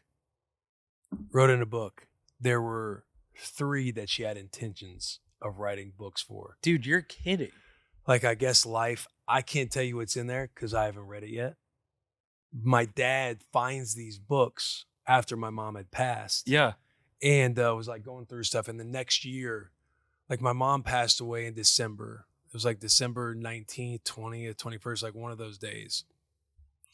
And so not that Christmas, but the entire next year, my dad came across something in the fall, like when he was like looking through drawers and everything else. And there were these 3 books. And one of them, mine, was written in. I don't know what's in it. And it wasn't all the way finished. but my mom apparently had written to us, like she had intentions of like writing to each of us. I know it's sad, holding back some tears, but the other two weren't written in, which makes me sad. And if Cody and Wyatt listen to the show, like I don't even know if they know, because part of me felt bad that I had one and they didn't have one. Yeah. You know? Yeah. And I haven't read it because part of me is like, I'm scared to read it because then in my mind that might be then there's nothing else. You know what I mean? Yeah. That's sad. That's a sad story. Sad story. We gotta have tears on the show, right? Hey, that's sad. That's sad story. But this is what I would say to that is I would never pressure you to like do anything, but you should 1,000,000% read it, and you do it in your own time. Like you find the time that you're ready, but you got to read that. And you're not wrong. Part of me is because it sits by my bed, so it's like on my nightstand next to my bed. You have it. Yeah, I have it. My dad. What I was gonna say, the next Christmas, the next year, my dad gifted it to me on Christmas. Oh wow!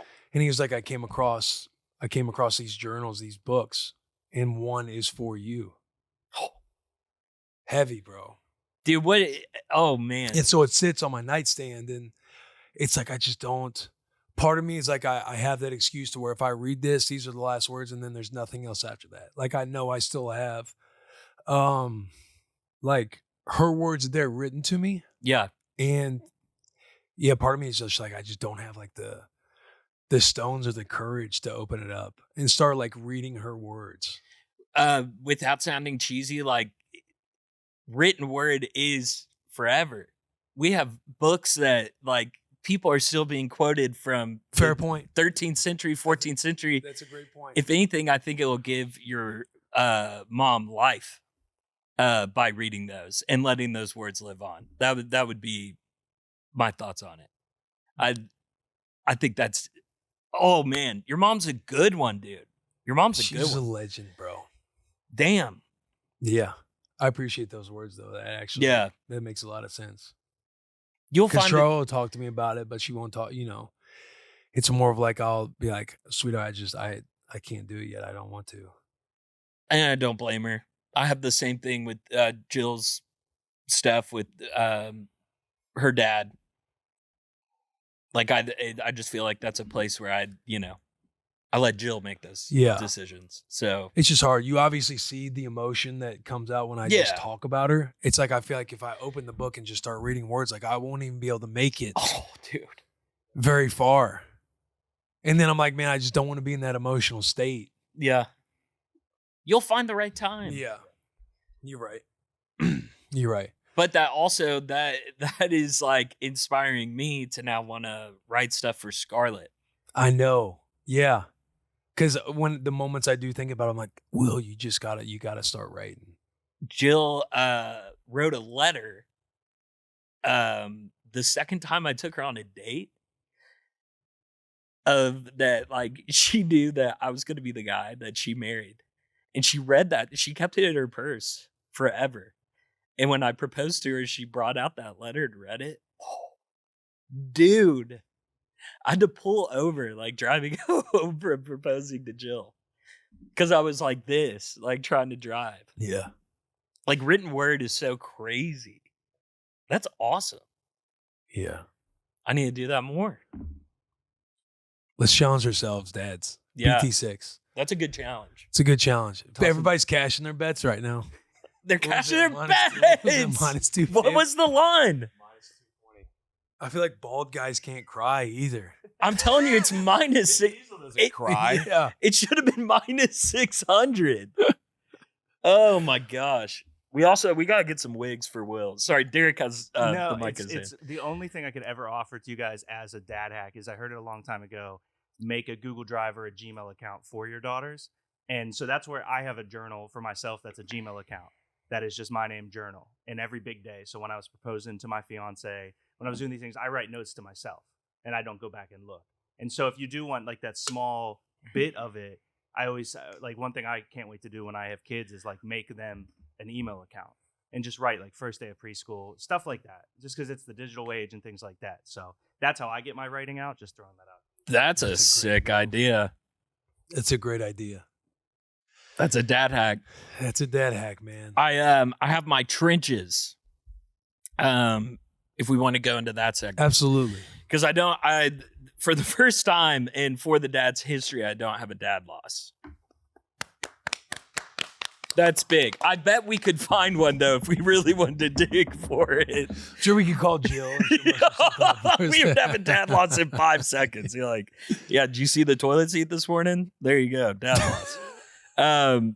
But the trenches, Jill's birthday party, it was absolutely incredible.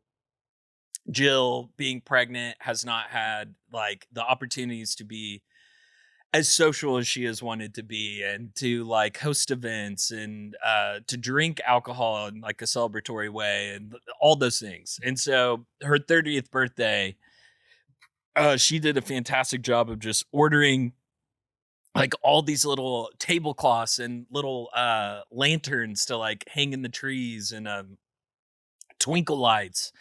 And her stepdad built that A-frame I was talking about on last week's episode. And we hung all the twinkle lights, and it was just like an epic night. Chef pulled through. Ferda pulled through. Ryan pulled through. Chef looked good in his teddy bear hat, too. He rocked the teddy bear hat at Jill's party and looked like a dude. But the trenches part of it was doing all that with no family in town and like balancing taking care of Scarlett and setting up for the party. And I just have to kind of give myself a pat on the back, but really give Jill a pat on the back, because it was so sick seeing us operate with like, Scarlett's crying, put her in the baby Bajorn, put her in the front yard, and we're rocking her in the front yard as we're like putting up the tables, and I'm hanging the lights, and then now Scarlett's in a good mood and she's looking at all the leaves up in the trees and going, oh yeah, making noises, and we're like, oh Scarlett, you like the party? And like everything was just so incredible. The night of the party was incredible. We did have, I will keep his name out of it because I have not talked with him about sharing this, but we had a dude at the party that was coming fresh off of a torn labrum surgery. And he was talking to Chef. And while he was talking to Chef, his shoulder went out of socket. And I guess like the world closed in on him. And he passed out like 4 or 5 times. Like fully at the front door of our house, like passed out into my arms. Thankfully, I was right there and caught him. I was like, oh man, this guy's drunk. That's what I thought too. And he didn't see it. Was so weird. He kind of like all of a sudden, because he was so sober. Yeah, he was looking at me. He goes, "Where do you have all the like out of like that? You have a bathroom or something here?" Like, and I was like, "Oh, well, it's Sherm's hat. Let me Sherm." And I'm grabbing Sherm's over by the Traeger, badass Traeger, by the way. Sherm had a thank you, Willie. great setup. Shout out Rec Tech. Oh yeah. Shout out Rec Tech. Yeah, made some jalapeno poppers. That was fun. Amazing. Yeah, and I didn't see him pass out, but he looked, I was like, man, this guy hammered and just hiding it well. It was crazy. I catch him and he's fully limp. He's around your size, not like as filled out, but I mean, way bigger than me. Big boy. Yeah. And so I catch him. I'm like, oh my God. Jared, thankfully out of nowhere, like comes up and we're getting him pulled up. And dude, he like came back too. And he's like, hey, do you have a bathroom? I'm like, yeah, let's get you to the bathroom. I don't know what's going on. And we get him like 5 steps into the house, and he just, again, and that time I like caught him. And we got him on the couch. And thank God Jill's a nurse and had like 8 of her nursing friends there. That dude was taken care of. They had a stethoscope on him. They were checking pulse. Everybody at the party, like, it died for like 10 seconds, and everybody's like, oh my God. Yeah. But it ended up all being good.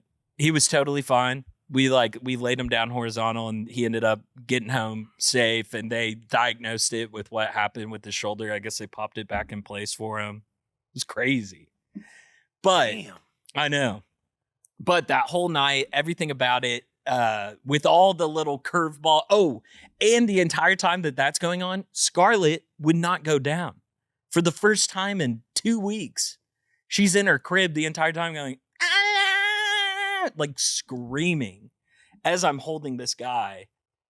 And so as soon as we get him on the couch, I'm like, I got to go tend to Scarlett. Yeah. And I was in the nursery for like 20 minutes as the party's going on, just being like, come on, girl. Like, of all nights, I need you to go down. I need you to go down. Can I give a quick shout out to Sherm? Because as someone that was just there, him and Jill both handled themselves really, really well. You'd have, you're aware that Scarlett isn't going down. They have the baby monitor out there on the tables, but they're still like, you know, extremely kind and courteous. It's, you know, handling it like pros. I mean, it was very cool to see you guys. I'm sure that was a lot and internally probably really hectic, but you couldn't see that from the outside. They were amazing hosts. It was an awesome venue. Sherm on the grill is dangerous. Dangerous. Texas boy. Texas boy. I don't know. That smoker is a pretty big cheat code. I mean, you put that thing, I have an app and everything. He said, I don't know. I don't know. Yeah. People can mess up the smoker. Yeah, well. Come on now. There's a little art if for you're him. if you're messing up a smoker, we need to talk. We need to have a little combo. But The cargo fast doesn't mean Ben Diesel ain't a good driver. hey, that's true. It's the Indian, not the arrow, as they say. But yeah, it was fun. It was actually shout out Chef and shout out Ryan and shout out Matt. We call him Ferda in this office. Jill said her favorite part of the night was talking to those three guys. And that was my other crack a cold one, is I looked at the party, all the twinkle lights, everything's going on, and all of Jill's friends are meeting all of Mitch's friends. Everybody's kind of bonding. And I look over and I see Jill with the drink in her hand, and y'all had drinks in your hands, and they're laughing so hard. Ferda's doing something crazy. He's like acting something out. Jill's dying laughing. An hour passed by, truly an hour. And I look back up, and Jill was still talking to those three guys, and they're still laughing. And the next morning she woke up and she said, I got to tell you, my favorite part of the party was talking to those, she calls them the interns, which y'all aren't interns anymore. But she was like, talking to the interns they are so much fun. It was just like that life, like coming back of like, being able to like live and be in the moment, but also bouncing the Scarlett, taking care of her. It was awesome. I love that. That was my trenches. Y'all watched the Had a Bussin great Bowl? time. We did watch the Bussin Bowl. We did watch the Bussin Bowl. I know the boys are riding. Yeah. Should we get to some callers? Let's get to some callers. 601 The Dads. You want to be featured on the show? Call in, leave a voicemail. It can be about absolutely anything. A dad win, a dad loss, something you're learning, something you want to vent about. This is a safe space for dads. And we have 601thedads@gmail.com for our international listeners. Yes. If you want to shoot an email, yes. Yes. Say that one again. 601thedads@gmail.com. Okay. How many we doing this week? Doses. We got two callers. We'll go quick. All right. Hey, what's up, Will? I just wanted to share with you a little story, a little incident I had with my 3-year-old the other day. By the way, I just had another daughter about a month ago, but I also got a 3-year-old. The other day, I'm working from home on my computer. I look over, my 3-year-old is writing on the walls with motherfucking whiteboard marker. I reserve judgment. I wait. She looks over at me, and my first thought is to rip her a new one. I hold off. So I just ask her, hey, why'd you do that? She looks me dead in the fucking eye and says, it wasn't me, it was John Cena. John fucking Cena. I didn't know what to say, so I immediately dropped a wrestling promo on her. How fucking dare you blame John Cena, 7-time world champ, the franchise? As a matter of fact, go to your room. It's rough, dude. Raising a baby, you're just basically staring at it fucking all day, making sure it's fine and fucking not dead. A 3-year-old, it's fucking war. It's fucking war every day. And they need to teach this shit in schools. How is a fucking guy supposed to prepare for this? What the fuck? Only thing I'll say is, how do we know it wasn't John Cena? You can't see We him. know for a fact. How does a 3-year-old connect those dots and go ultimate alibi? Invisible that Man. is so funny. John Cena. He's not wrong about with the 3-year-old. It is just war, verbally at all times, 24/7. You say one wrong thing to them, and they're in their world thinking they're doing whatever it is. They just snap at you, bro. Yeah. Like, I'm doing this first. I told you I'm doing this first. Oh, okay, take it easy. Jesus Christ. We also have to put the Rue reaction video in this episode to the hair. Bro, me walking in with the bald head and just her like scared for her life, but also still kind of trusting what I'm saying. And her voice as you walk in before she sees you and the Dada. And then as she sees you, just total monotone. Yeah, like a very nervous energy. Do you like it? Yeah. Just silent nod. You want to touch it? And she's just like, and then kind of like. She was doing the I'm not sure.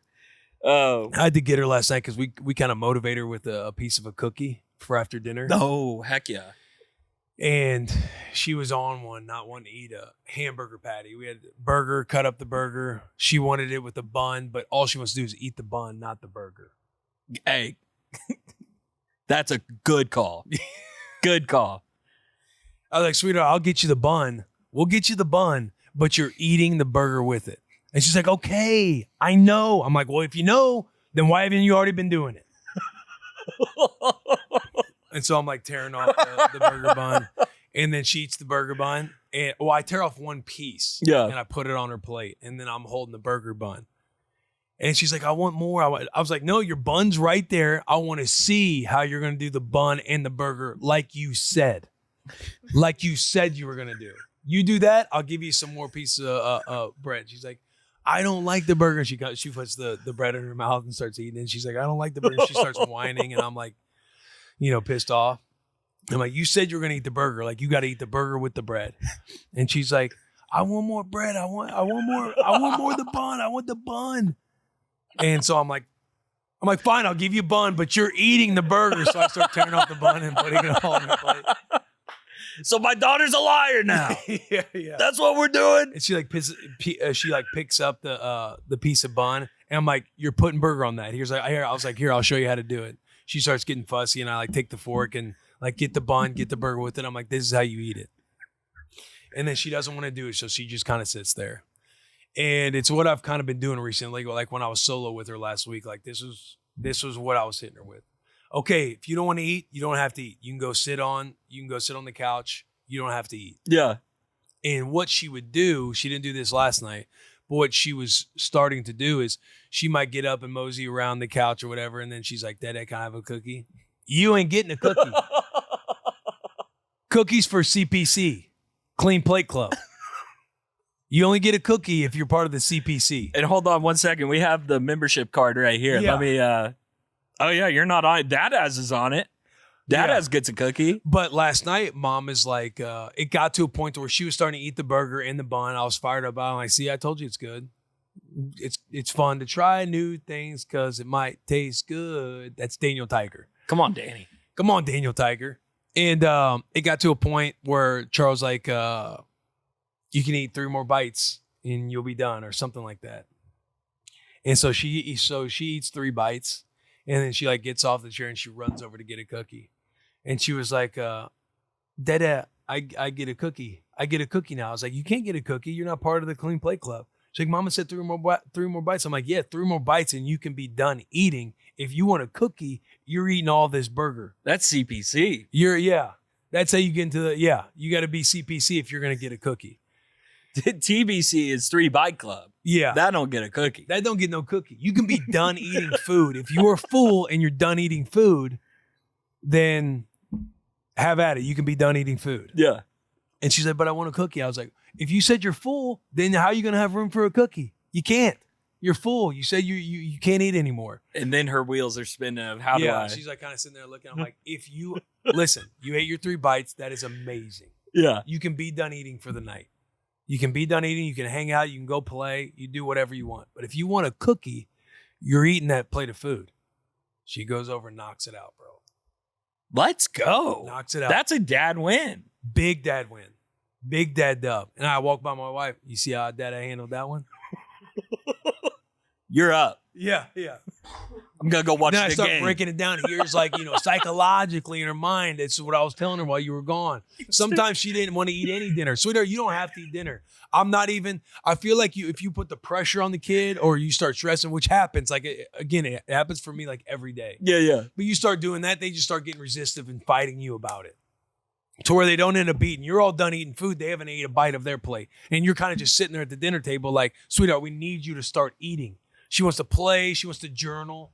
She's got this journal to where all she basically does is like scribble in between the lines. She thinks she's right. She thinks she's writing something. She's like, we're like, sweetheart, you got to start eating. I'm finishing my journal. She's like, I'm finishing my journal. Then I'll eat food. I'm like, you ain't even writing nothing of substance. Just finish that line. I swear that journal's going to be there when you're done eating food. We need to, and also we're good on that, but we are time-wise, it is 9:32. I texted Clump and said 9:45 Okay, perfect. for the team meeting.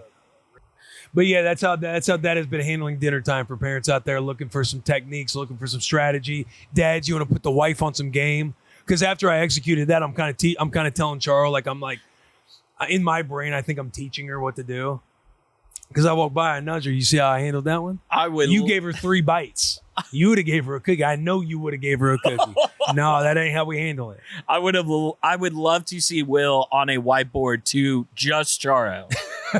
You see how I did that? You see what's going on when we run that? So in her brain, if I just tell her she doesn't want to eat any of her food, I just calmly, all right, hey, you don't want to eat? That's fine. You ain't getting no snacks. You ain't getting nothing else. No juice, no snacks, no TV coupon, no cookie, no nothing. If you want to be done eating, you don't have to eat. We can go get ready for bed. She has to think she's in control, Charo. We got to let her make the mistake and learn from it. Yeah. And that's how we're going to do it right here. Let me show you how. Yeah. Oh, you want to go to bed hungry? Go ahead. I promise you. Do your thing. You don't want to eat food that we worked on. We've had a hard day. We want to just have some love and support here at the dinner table tonight. And you don't want to respect that? Go ahead. Go do your thing. Oh, you just want bread? See how your tummy feels tomorrow morning. Yeah. Let's just eat bread. Yeah. Go ahead. Eat whatever you want, sweetheart. Do your thing. Oh, you want a cookie? That's funny.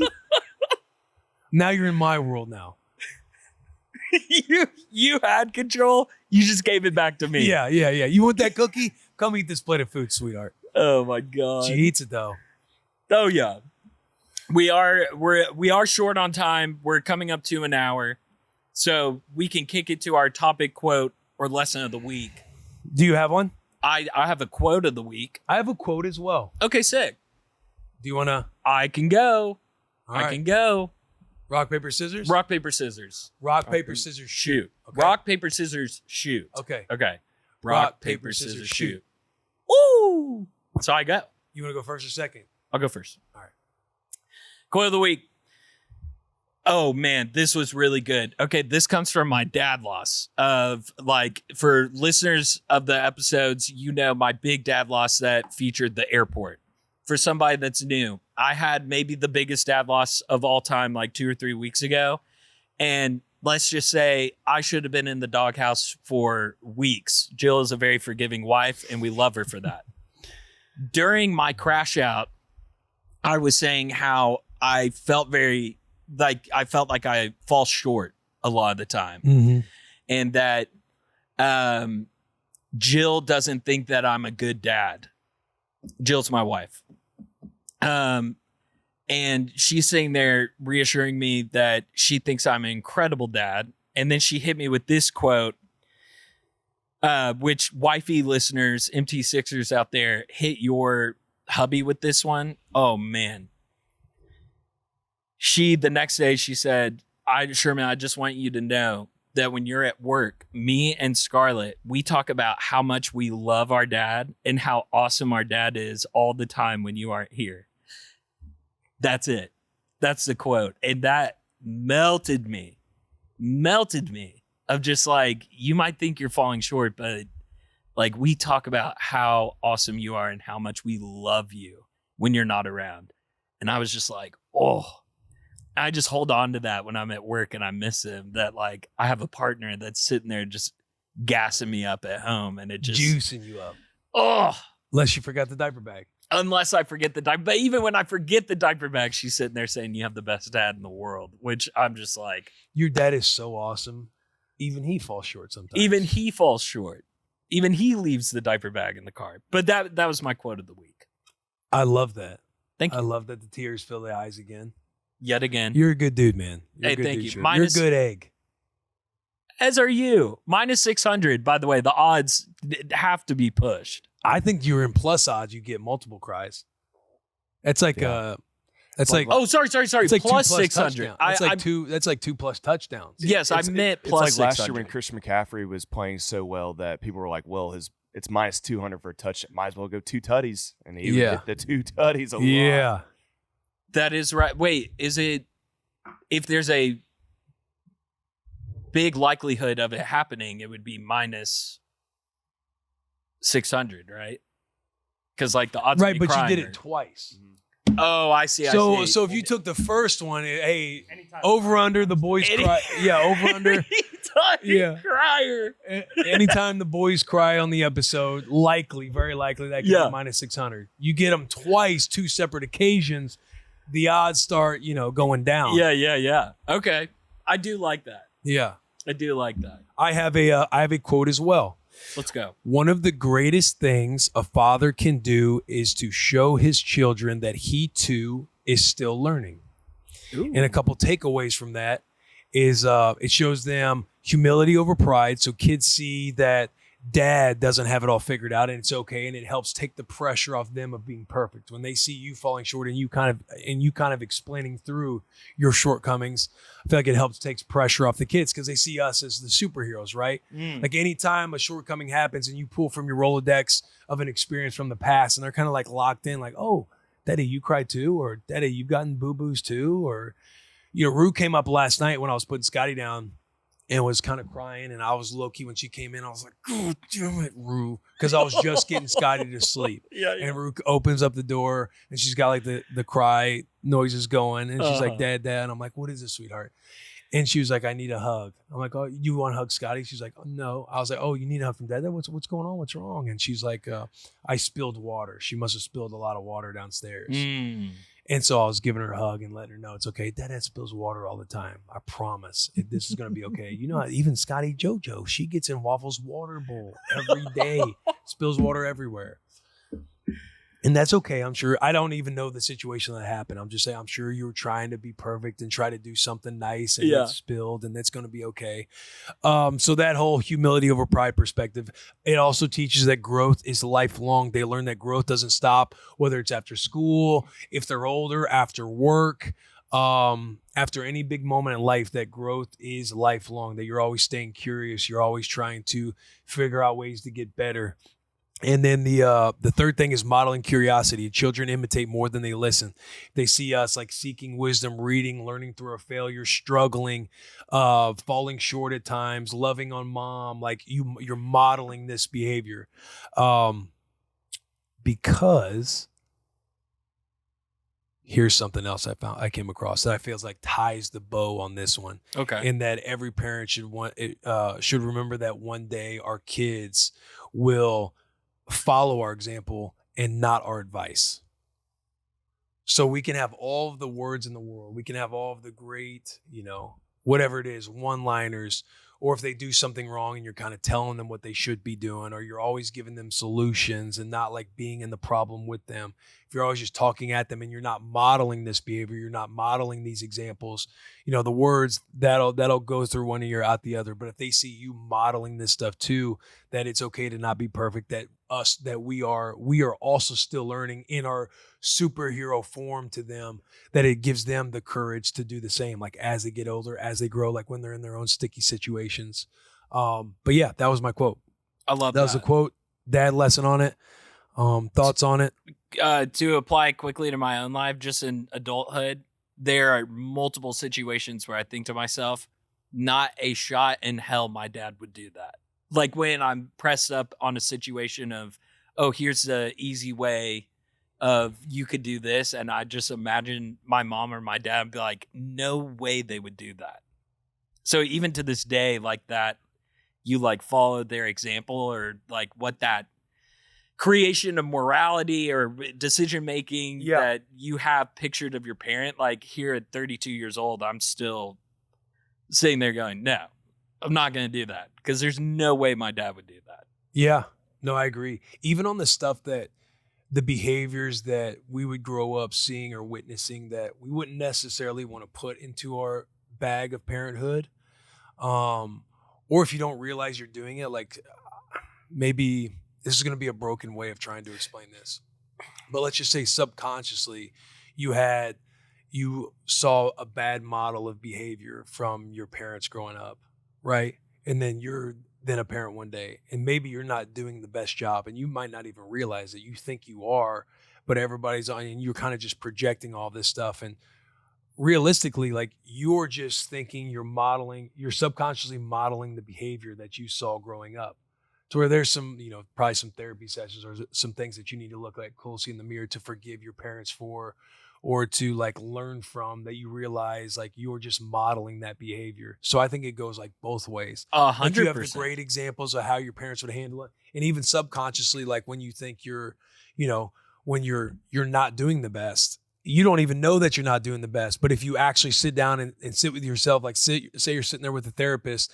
and then you're coming to grips or you're coming to Jesus about like, the way you are being, and you realize it's a lot of, a seed that was planted when you were young, a lot of things that you witnessed that wasn't good for you or good for your soul, that you're not even aware that it wasn't good for your soul, but you're learning that you've been projecting all this out into the world. And, that's when the tears come and you start to forgive yourself and all these things start to happen. But again, you're just modeling behavior that you saw growing up, because a lot of people, majority of people come from not great situations. Yeah. You know what I mean? We all have experiences with our parents at one time or another, to where it's like, this is not a behavior you want to have. Like it's the whole saying of like, you want to be better than your parents, or your parents, they want you to be better than them too. But those generational curses that you think are curses, but really it's just, you're just remodeling behavior that you thought you had to do, that you witnessed growing up. Yes, which is innate in like most mammals, like that. Yeah. Behaving like your parents. Yeah. Like that is it is deep seated in us. Yeah. Like that is a normal thing. But to your point, like those things can be broken. Those things can be identified and eliminated from your bag of shortcomings. Yeah. Great example is just Buddy calling in and saying like, when he saw 3-year-old drawing on the wall and he's like, I wanted to react. Maybe he didn't, maybe like, but just use that example. Yeah. If he grew up in a household to where you're correcting bad behavior in a verbally negative way, you might not know any different. You think you're parenting the way you know how to parent. Everybody else is soft. You need to be harder on your kids. When really it's just a 3-year-old writing on the wall. But in that moment, say he was somebody who grew up in a bad model behavior household, he's wanting to react, but maybe in that moment he's intentionally grabbing himself.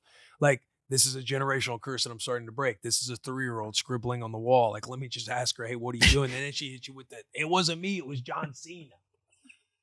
But it's moments like that. Yeah. You know what I mean? That you can just take from an easy example of this could go that way because the parent doesn't know any different. He thinks this is how you have to correct this behavior of drawing on the wall. But really you're scaring them and everything else because they're just a 3-year-old and they have no clue what they're doing. But if you're that dad who's frustrated, but you can just grab yourself in the moment to be like, hopefully you're in a good mood about it. But if not, you grab yourself and intentionally think, she doesn't know what she's doing. Yeah. Ruru. What are we doing? Yeah. Why you got the markers out right now? That's a permanent marker. This is called a permanent marker. And this over here, that's called a wall. Yeah. You want to, yeah. You want to know what I'm going to have to make up to fall on the sword for your mother? I didn't have a whiteboard, honey. Yeah, sweetheart, I didn't have a whiteboard. Like, I'm going to have to make this make sense somehow. What made you think this was a good idea? I don't know. I was having fun with the girls. I'll fall on this sword for you, sweetheart. For the love of God, we can't be coloring on the wall. Yeah. I hate to cut us short, but we do have to wrap up. Yeah. We got to wrap up. Good sewed. Bald Brigade. Bald Brigade. That is hard to say. Yeah, Bald Brigade. We get the head shaved. Yeah, got to get the head shave. October. After engagement photos for Derek. We'll get you right, Chef. Papa Team 6 signing off. Make sure your trash is taken out and leave comments. Again, you want to be featured on the show, just drop comments. Just get in the community. The community is awesome. Engage with each other. Papa Team 6 is growing. Yep. And we are fired the hell up. We're fired the hell up. Drop a little wolf. Yeah. Drop a little wolf. We love you. Yeah, man. Listen, you just got to have Jocko Willick in the back of your head. When something's going wrong, good. When you're feeling sleepy, you only got 2 hours of sleep, good. Get my ass out of bed. When the baby's not going down and you're on duty, good. You might think Jill, she took a little walk. Maybe she's doing something to take care of herself. You think the kid's going to go down. Okay, here's a 3-hour window. If they get to sleep, maybe I can close my eyes.